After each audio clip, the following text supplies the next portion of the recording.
নমস্কার বন্ধুরা, সুবচনের সাহিত্য সভায় আপনাদের স্বাগত জানাই। নবনীতা দেবসেনের রচিত একটি অসাধারণ ভ্রমণ কাহিনী হে পূর্ণ তব চরণের কাছে আমি আপনাদের ধারাবাহিকভাবে পড়ে শোনাচ্ছি। আজকে দ্বিতীয় খণ্ডের পঞ্চম পর্ব। যদি মনে করেন দ্বিতীয় খণ্ডটি সম্পূর্ণ শুনতে চান, তাহলে কিভাবে শুনতে পাবেন সেটা ভিডিওর শেষে আপনাদের বলে দেব। সম্পূর্ণ দ্বিতীয় খণ্ডটিও আপলোড করা আছে ইতিমধ্যেই। গুলশন গুলশন, রাস্তার ধারে প্রচুর গুচ্ছ গুচ্ছ শুভ্র লতা পুষ্প ছেয়ে আছে। কি ফুল? গোলাপ? মনে তো হয় না গোলাপ ফুল বলে। পাতলা 5 পাপড়ির ফুল। লক্ষ্মণ সিং ছুটে গিয়ে এনে দেয়। দেখিয়ে মেম সাব, গুলাব হ্যাঁ। গন্ধ শুঁকে দেখি, ওমা ঠিকই তো, গন্ধ গোলাপেরই। পাতাগুলি বড় বড় হলেও গোলাপ পাতাই, কাঁটাও আছে। সাদা বন গোলাপে সবুজ লতাগুল্মে ঢাকা পথের পাশের পাথুরে দেওয়াল। আরও অনেক ফুল ফুটেছে, বেগুনি, হলুদ, গোলাপি, কুচি কুচি কত রকমের ফুল। যমুনত্রীর মতো অত না হলেও খুব কমও নয়। টুকটুকে লাল এক রকমের ফুল আছে ওপরে ওপরে, পারা গেল না। বাকি সব ফুল পাতা তুলতে পিকোলো আর আমি ফুলবালা হয়ে পড়লুম ক্রমশ। সবচেয়ে অবাক করল মাটির খুব কাছাকাছি ফোঁটা এক রকমের ফুল, ঠিক যেন গোখ্র সাপের ফনা। ফুলটি একটা সবুজ ডাঁটায় জন্মায়। প্রথমে সবুজ ডাঁটাটা চ্যাপ্টা হয়ে যায় ঠিক ফনার আকৃতিতে, তারপর তাতে ডুরে ডুরে দাগ হয়, তারপর ডুরেগুলো কালো হয়, তারপর সেই চ্যাটালো ডোরাকাটা ফনার ওপরে স্পষ্ট গোখ্র সাপের মাথায় যেমন আলপনা থাকে, ঠিক তেমনই একটা চিহ্ন আঁকেন প্রকৃতি। প্রকৃতির এত কেরামতি কেন? না দুর্দান্ত পাহাড়ি ছাগলের মুখ থেকে এই নিরীহ উদ্ভিদটিকে রক্ষা করা দরকার। যাত্রীরা সকলেই এই নাগফন পুষ্পের অলৌকিক রূপ ও লালিত্যে বিমোহিত হয়ে পড়ছেন। তবে 2-1জন বাচ্চা ছেলে এবং এই পিকোলো আর তার মা জননী ছাড়া কাউকে নাগফন ফুল তুলতে দেখা গেল না।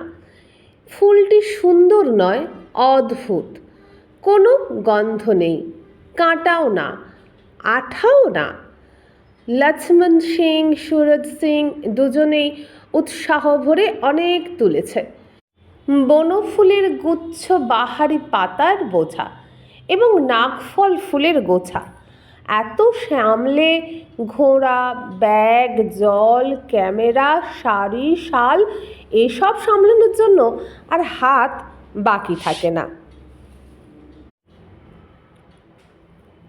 আমি তো দশভুজা নই। পথে একটা গ্লেশিয়ার পড়ল। ঘোড়ারা মনের আনন্দে পথহীন বরফের মধ্যে চলতে শুরু করলো, কিন্তু আমার খুব ভয় করছিল। নেমে হেঁটে যাই যত বলি, লক্ষ্মণ সিং বলে, ঠিক হ্যাঁ বাইঠ রহিয়ে। এক জায়গায় দেখি মিলিটারি লোকেরা তুষার কুরুল দিয়ে কুপিয়ে সিঁড়ি তৈরি করছেন। পায়ে যারা হাঁটছেন এই বরফের ঢালু পথ, তাদের পক্ষে ওঠা বড়ই কঠিন। দূর থেকে যেই রামবাড়া চটি দেখা গেল, লক্ষ্মণ সিং বললে, আধা রাস্তা খতম। রামবাড়ার ঠিক মধ্যপথে প্রথমে পড়েছিল জঙ্গল চটি, সেটা ছোট কয়েকটা চায়ের দোকান দিয়ে তৈরি। রামবাড়া কিন্তু বেশ বড় চটি। কালী কমলি বাবার ধর্মশালা আছে, বিড়লার গেস্ট হাউস আছে এবং জায়গাটিও বড় চমৎকার। উপত্যকার ধার দিয়ে মন্দাকিনী প্রবাহিত হচ্ছেন। দূরে চারিপাশেই তুষার মৌলি হিমালয় শিখর দিয়ে ঘিরে রেখেছে আমাদের। অপরূপ স্নো ভিউ। মনে হলো কেন যে লোকে দার্জিলিং সিমলা যায়, এমন সুন্দর জায়গায় হলিডে রিসর্ট করে না? সাহেবগুলো এতদিন ধরে এদেশে তবে করছিল কি? সুইজারল্যান্ডের থেকে সুন্দর স্পট কতটাই বা আছে। প্রকৃতি তো ছপ্পর ফরকে দিয়া, মানুষ তাতে বিশেষ কিছুই যোগ করেনি।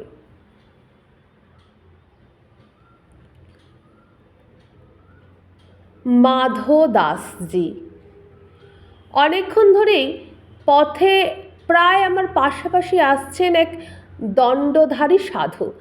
এ পথে অনেক রকমের সাধু দেখা যায়, দণ্ডধারী অনেককে দেখেছি। এরা দণ্ডী স্বামীর শিষ্য। গঙ্গোত্রীতে দণ্ডী বাবার আশ্রম আছে, ধর্মশালা আছে। কবিতাদিরা একদিন ছিলেন শুনেছি। খুব শান্তিপূর্ণ আশ্রম, তবে মন্দিরের থেকে অনেকটা দূরে। আমি এই দণ্ডী বাবাকে জিজ্ঞেস করি, আপনার নাম কি বাবা? সাধু বাবা বেশ তরুণ, 30-এর নিচেই বয়স হবে। ঝকঝকে এক মুখ হেসে উত্তর দিলেন, মাধোদাসজি। আপনি কোথা থেকে আসছেন মাধোদাসজি? তিনি হেসে বললেন, তাঁর কোনো ঘর তো বাঁধা নেই, এই মুহূর্তে আসছেন গঙ্গোত্রী থেকে। তিনি সারা বছরে 6 জায়গায় থাকেন: অযোধ্যা, মথুরা, বৃন্দাবন, প্রয়াগ, কাশী, হরিদ্বার, এবং প্রতি বছরই 4 ধাম ভ্রমণ করেন। এটা সাধুদের কর্তব্য। 4 ধাম ভ্রমণ সাধুদের জন্য বলতে গেলে ফ্রি। কালী কমলিওয়ালার প্রতিষ্ঠান থেকে মোট 42টা কুপন দেয় डेली राशन उठाने के लिए। उससे ज़्यादा खाएगा तो अपना पैसा लगेगा। কিন্তু ওই 42টা কুপনেই সাধারণত 4 ধাম হয়ে যায়। সন্ন্যাসীরা দিনে খান একবার, 42 দিনের রসদই যথেষ্ট। 4 ধাম ঘুরতে তার চেয়ে বেশি বড়জোর 3-4 দিন লাগে। নিজে রেঁধে নিতে হয়। আটা, আলু, উনুন, কাঠ সব দেয় কালী কমলিওয়ালা, শুতে দেয়। হ্যাঁ, সন্ন্যাসীদের সব রকম যত্ন করে কালী কমলিওয়ালার প্রতিষ্ঠান। আমার শুনে ভয়ানক লোভ হলো ওই 42টা পর্চি হাতে করে পায়ে পায়ে হেঁটে ঘুরতে। কিন্তু প্রপারলি রেজিস্টার্ড সন্ন্যাসী হতে হবে তো। আর বাথরুমের একটা সমস্যা হয়তো আমার হবে, সন্ন্যাসিনী প্রপার হলে যেটা হয় না। এতদিন যে ঘুরছি, সত্যি বলতে কি সন্ন্যাসিনী কিন্তু চোখে পড়ল না একজনও। তাঁরা কি ঘোরেন না? তাঁদের সন্ন্যাস কি আশ্রমবাসিনী থাকার? তাঁদের 4 ধাম ভ্রমণের বাধ্যবাধকতা নেই? মাধোদাসজি, আপনি কতদিন সাধু হয়েছেন? बचपन से ही साधु हूँ माँ। जिसको भगवान बुलाते आपने काम में, वो साधु बन जाता। हठाৎ সাধু হতে ইচ্ছা করলো কেন আপনার? क्या जाने, कोई चोर डाकू बनता, कोई साधु संत बनता, भगवान बना लेता। এত অল্প বয়সে এই কঠোর জীবন আপনার ভালো লাগে? আপনার বয়স কত এখন? লাজুক হেসে মাধোদাসজি বললেন, 19 সাল কা। এতক্ষণ লক্ষ্মণ সিং চুপচাপ আমাদের বাক্যালাপ মন দিয়ে শুনছিল আর হাতের ছপটি দিয়ে পথের ধারের গাছপালাকে ছপাত ছপাত করে শায়েস্তা করছিল। ঘোড়াটি যেহেতু অতি ভদ্রলোক, তাকে কিছুই বলতে হয় না।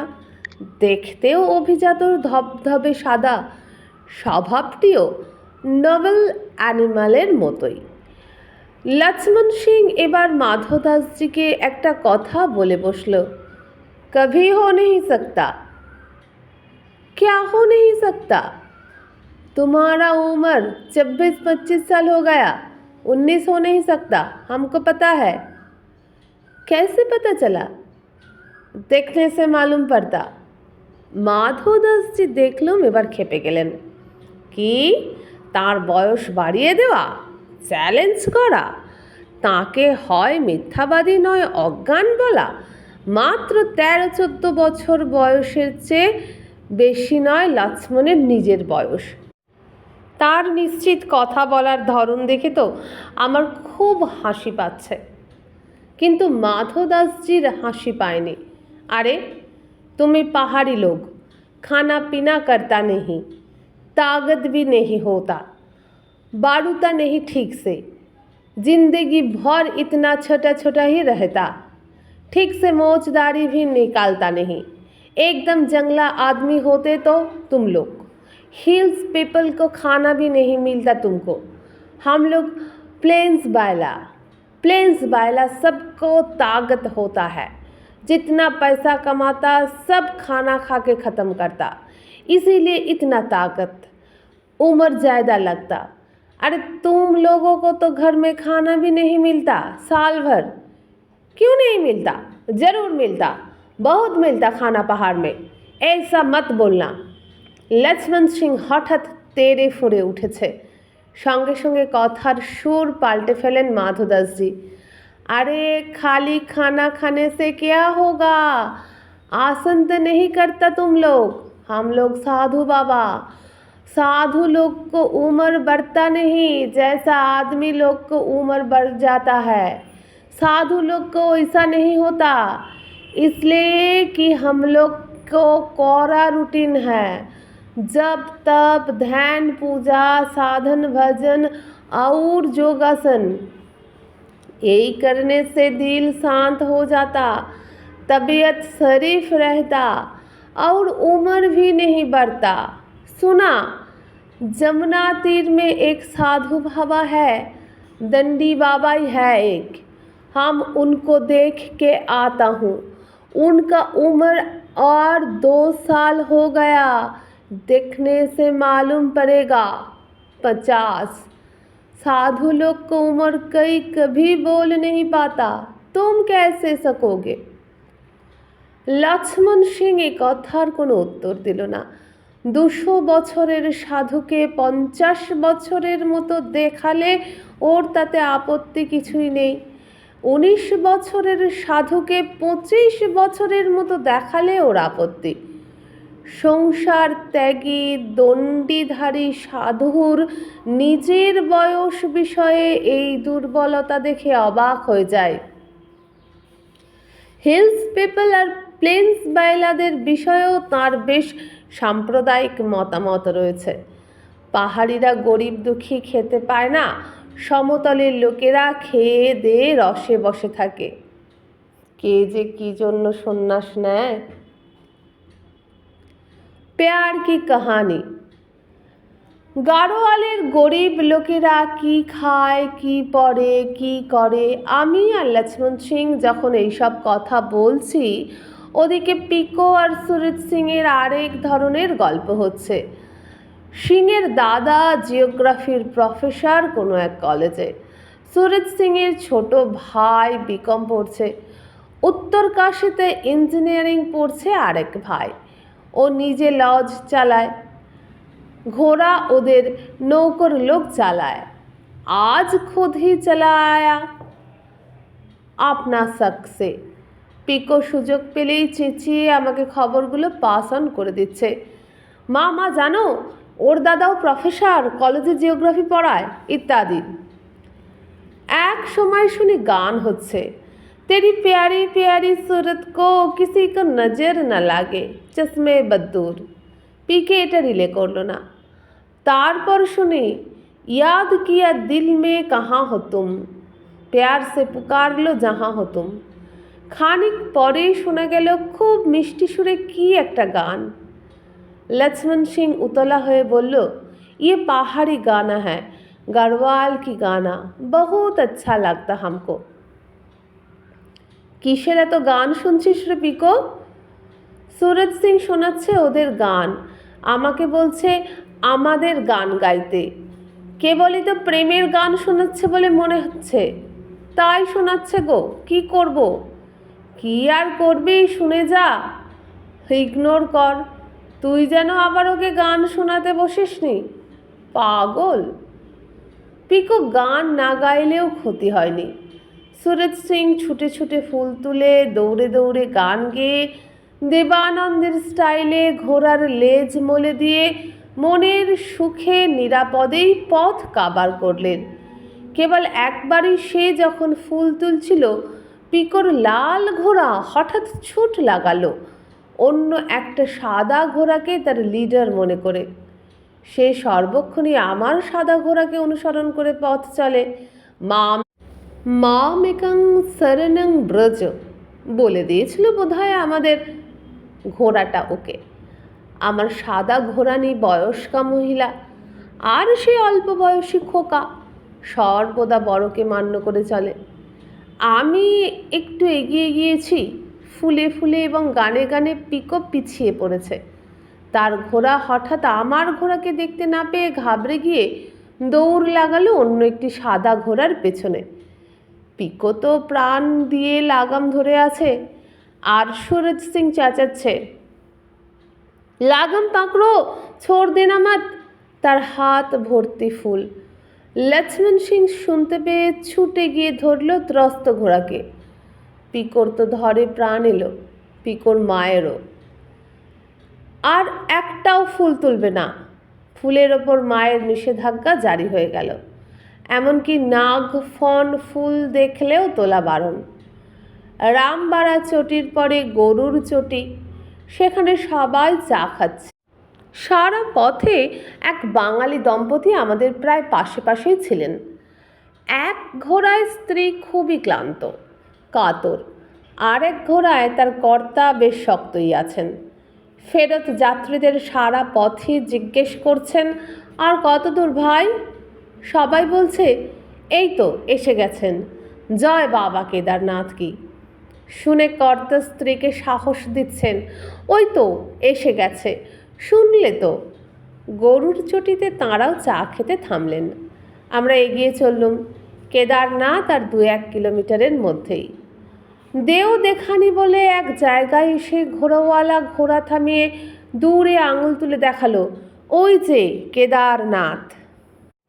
দেখলুম দূরে ধবধবে ঝকঝকে তুষার শৈলের বলয়ের মাঝখানে ফটোতে দেখা কেদারনাথ মন্দির ঝলমল করছে। দেবতার মন্দির দেখা যায় বলেই জায়গাটার নাম বোধহয় দেও দেখানি। রামবাড়াতে চা খেতে খেতে থেমে রঞ্জন এবং অলোকের জন্য অপেক্ষা করছিলুম। ওরা মিনিট 15-এর মধ্যে এসে পড়ল।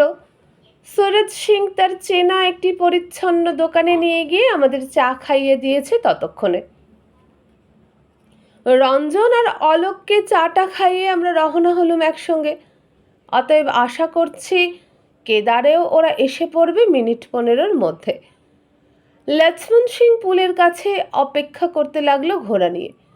সুরজ সিং আমাদের সঙ্গে এলো। সে মস্তান আদমি, কেদারনাথের পান্ডাদের চেনে টেনে ধর্মশালা ঠিক করে দেবে আমাদের জন্য। ছোটা সা ঘর হোগা বাদল কি ছাও মে। প্রথমে কালি কমলিওয়ালা, অন্ধকার মাটির ঘর, ঠিক পছন্দ হলো না। আর একটা ধর্মশালা, দোতলার ওপর মস্ত ঘর, ঘরের 3 দিকে মাটির মোটা দেওয়াল, মাথায় টালির ছাদ, এক দিকটা খোলা, কোনো দরজা নেই। সেখানে বারান্দার সিঁড়ি এসে থেমেছে। ফ্রি। ঘরটা খুব সুন্দর। মেঝে খড়ের ওপর শতরঞ্জি পাতা, 6 টাকাতে লেপ তোষক ভাড়া পাওয়া যাবে। ঘরে অনেক লোক থাকার ব্যবস্থা। একা আমি নই, 20-25 জনের ঘর। পিকোর খুবই পছন্দ দরজাহীন ঘর বলে, কিন্তু আমার মনে হলো রাত্রে যখন বরফের দেশ থেকে হাওয়া দেবে তখন নিশ্চয়ই ব্রঙ্কোনিউমোনিয়া হয়ে যাবে। না, চলো বাবা, আর একটা ঘর দেখি। বেশ অ্যাটাচড বাথরুমওয়ালা পাকা ঘর ধর কি নেই এদের? পয়সা দিতে তো আপত্তি নেই। এবারে দেখালো JK কোম্পানির ধর্মশালা। সুন্দর একতলা ডাক বাংলো প্যাটার্নের বাড়ি। হ্যাঁ, বাথরুম অ্যাটাচড বটে, কিন্তু তা এমন কায়দায় তৈরি যে একসঙ্গে 4টে ঘরের সঙ্গেই অ্যাটাচড। এর সবচেয়ে পেছনের ঘরটা দিতে পারে, অন্য সব যাত্রী ভরা। এও ফ্রি। এরও মেঝেতে শতরঞ্জি পাতা, টাকা দিলে বিছানা। গাঁই গুই করছে দেখে ছেলেটি বলল, খুব দামি একটা ঘর আছে দোতলায়, 25 টাকা ভাড়া। নেবেন? নিশ্চয়ই নিশ্চয়ই, যদি ভালো হয়। জেকে ধর্মশালার উঠোনের ভেতরেই ছোট এই দোতলা, পান্ডার বাড়ি। নিচেও ঘর আছে, সেটা 10 টাকা।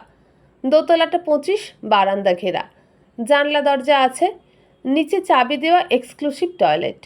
উপরের ঘর যার, চাবি তার। একতলায়ও বাথরুম আছে, অন্যদিকে।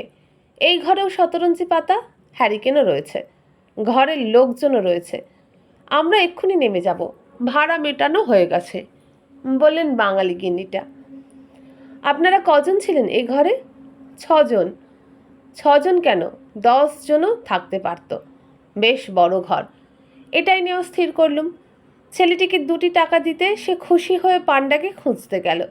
सूरज सिंह बोले, बिरला धर्मशाला ही सबसे बेस्ट। आप लोग ट्राई तो कीजिए, माली का साथ बात तो कीजिए। মালির সঙ্গে বাত করে আর কি হবে? জেকের একেবারে পাশে বিড়লা ধর্মশালা। 22-23 ছিল কবিতাদিদের বুকিং। চিঠিটা নিয়ে আসতে ছুট দিয়েছিল ঘুচাই শোনা। আমরাই তাড়াহুড়ো করে চলে এসেছি। তাছাড়া আজ 24-এ বুকিংয়ের দিন ফুরিয়েছে। মালির খোঁজে একবার গেলুম। চমৎকার বাড়িটা, সত্যি। একটু ঘুরে দেখে চলে এলুম। মালির পাত্তা নেই। একজন উটকো লোক ছিল, সে আগ বাড়িয়ে বলল, বুকিং হ্যাঁ, पर्ची है, बिना चिट्ठी से घर नहीं मिलता। তুমি কে? আমি কুলি। ঘর আছে? হাম কুছ নেই জানতা, মালিকও পুছো। আমি জেকেতে ফিরে এলুম। পিকো আর সুরজ সিং গেল মালির খোঁজে।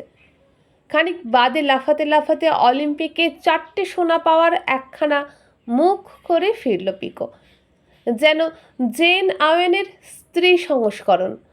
হয়ে গেছে, বিড়লায় চলো, তোলো পুঁটলি। সে কি রে, কী করে হলো? কবিতা মাসির বুকিংয়ের দৌলতে। আমি বললুম, আমাদের 22-23 বুকিং ছিল, খাতায় দেখো। কলকাতা থেকে বুকিং শ্রীমতী কবিতা সিনহার পার্টি, অল ইন্ডিয়া রেডিওর অফিসার, তার 2 ছেলে আর মেয়ে। আমাদের আসতে দেরি হয়েছে, আমরা আজ এসেছি, মাত্র 1 রাত্রেই থাকবো, একটু ব্যবস্থা করে দেবে না? মালিক খাতা খুলে বলল, সিনহা, হ্যাঁ হ্যাঁ বুকিং থা, কিন্তু কালই ছেড়ে দিতে হবে। আজ ঘর খালি আছে, কাল থেকে আবার বুকিং হয়ে আছে বলে তখনও ঘর খুলে দিল। আমি তখনও বিশ্বাস করতে পারছি না। পারছির কি হবে? পড়ছি তো চাইনি রে বাবা, চাইলে তখন দেখা যাবে। এত ভয় পাচ্ছ কেন? আমি আবার ধর্মভীরু লোক, এত গুলতাপ্পি তীর্থে এসেও। পিকো, এটা কি ভালো করলি? যদি ধরা পড়ে যাই, আমি কিন্তু বলতে পারবো না আমি কবিতা সিংহ। তারপর যদি পুলিশে দেয়? পুলিশে দেবে না মা, বড়জোর তাড়িয়ে দেবে। তখন তুমি এখানে এসে থেকো, তখন যদি এটাও না পাই, তাহলে আর কোথাও পাবে। অত ভয়ের কি আছে? ঠকিয়ে থাকবি? আমি বাবা কবিতাদি সাজতে পারবো না, তুমিই সাজোগে কবিতাদি, আমি বরং তোমার মেয়ে হই। তুমি কেবল কথাটা বেশি বলো না মা, চুপ করে থেকো, আমরাই ম্যানেজ করে নেব। ভয়ে বুক ধুকপুক করতে লাগলো, অথচ ইচ্ছেও আছে। পিকোর সঙ্গে আমি অগত্যা বিড়লা চড়লাম। সুরজ সিং ফিরে গেছে ঘোড়ার কাছে, রঞ্জনদের বিড়লায় নিয়ে আসবে বলে।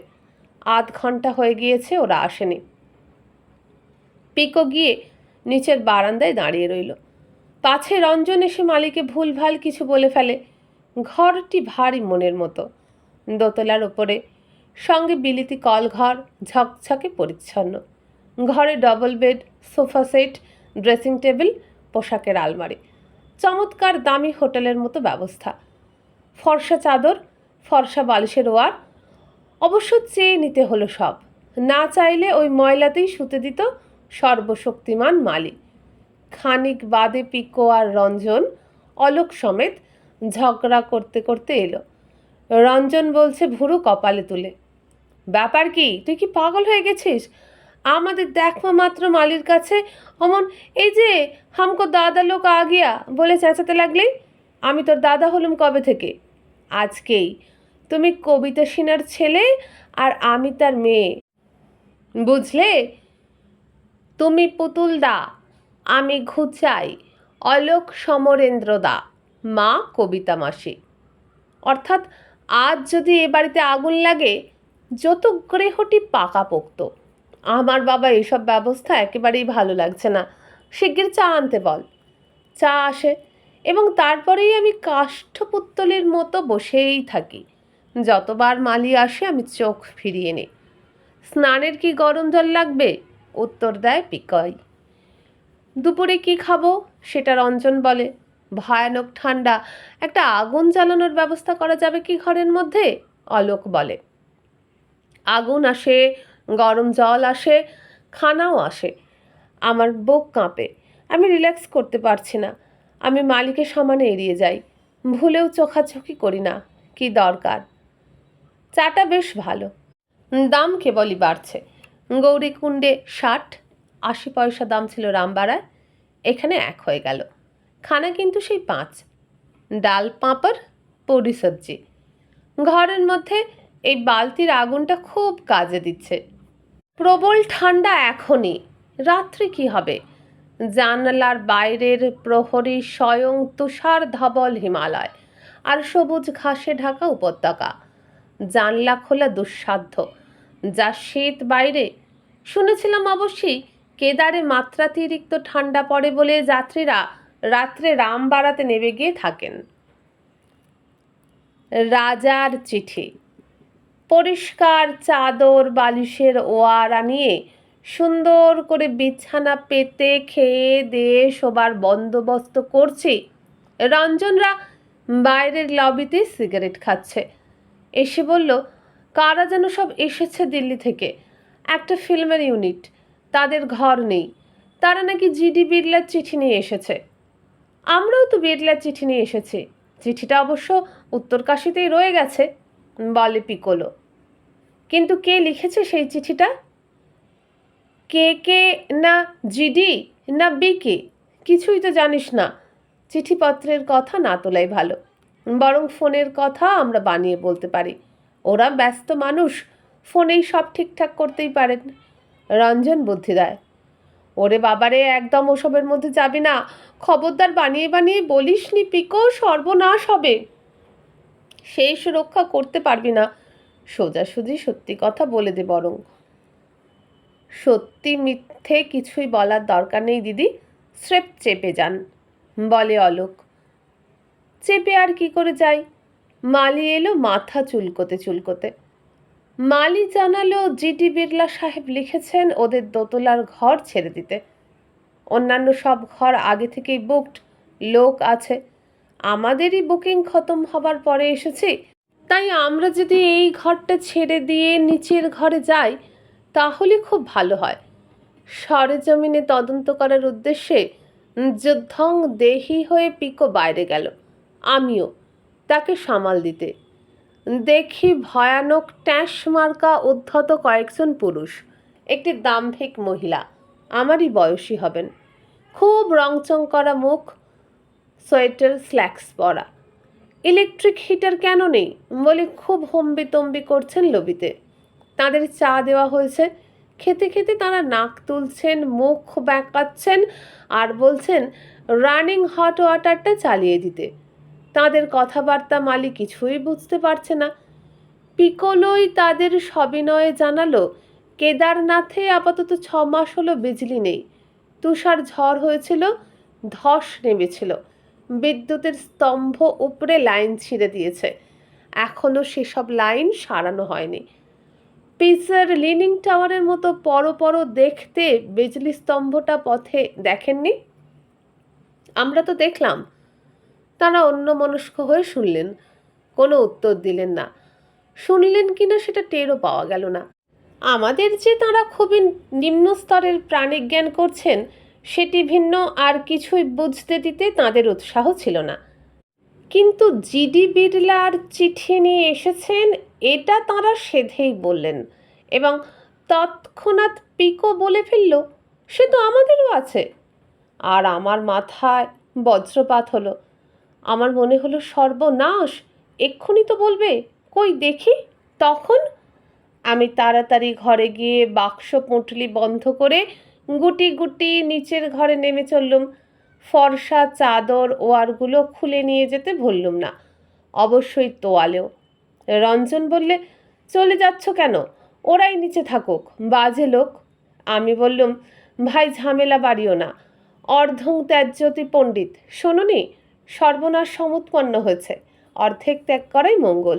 যদি ধরে ফেলে আমরা বিনা বাক্যে নিচে চলে যাব, এটা বোধহয় মালিও ভাবেনি। ঝামেলা বাঁধল না দেখে আমাদের প্রতি সে যার পর নাই প্রসন্ন হয়ে উঠল এবং ওপরের অগ্নিকুণ্ডটি নিবে এসেছিল বলে নিচে আবার একটি অগ্নিকুণ্ড জ্বালিয়ে এসেছিল, কিন্তু বলে দিল রাত্রে দেবে না, রাত্রে ঘরে আগুন জ্বালানো বারণ।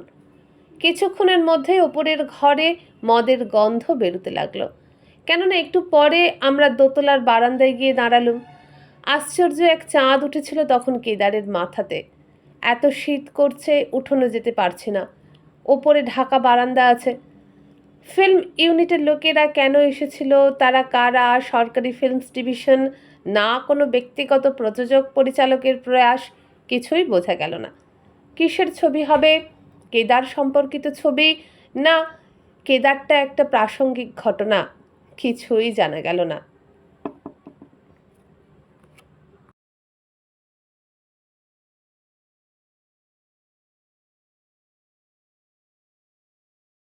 বন্ধুরা, এতটুকু শুনে মন ভরল না?